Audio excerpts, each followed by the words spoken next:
You've seen the headlines about droughts, right?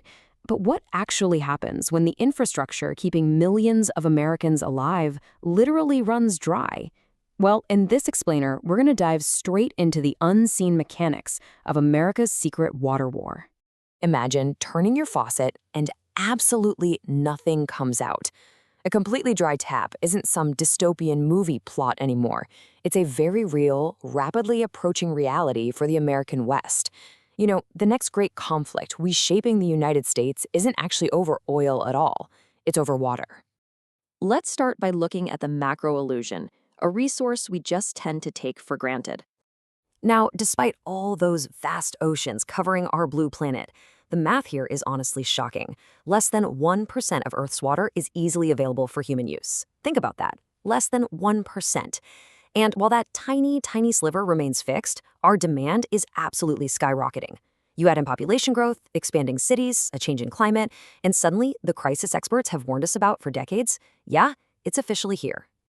Which brings us to a massive micro-warning sign, the Colorado River crisis. 40 million. That is 40 million people who depend entirely on this single, struggling river for everyday survival.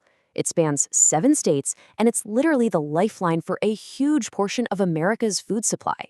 And right now, it is severely, severely drained. The most dramatic proof of this depletion has to be Lake Mead. Once this magnificent, massive reservoir, it's shrunk so drastically that its historically low levels, you've probably seen pictures of that massive white bathtub ring, well, they serve as a literal warning sign visible from orbit. And as those waters recede, they've revealed, well, a pretty chilling narrative hidden beneath the surface. We're talking forgotten structures, sunken boats from decades past, and yeah, even human remains emerging right out of the mud. It's a stark, haunting illustration of a vanishing resource that all those 40 million Americans still desperately rely on. So let's talk about the ripple effect, the state water wars. The heart of this conflict really comes down to competing, absolutely critical interests. On one side, you have California desperately needing water to maintain its massive agricultural output.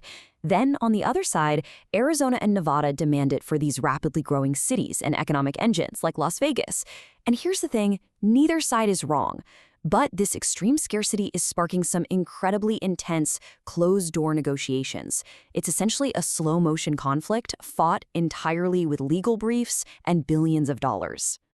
And that leads right into farming and the new normal, which, spoiler alert, is hitting your wallet. If you're thinking this is just some Western U.S. problem, you have to look at the chain reaction. Because surface water is so scarce, farmers have to pump deep underground just to save their crops. That causes groundwater levels to absolutely plummet. And as those aquifers empty out, the physical land above them actually begins to sink. It's a process called subsidence.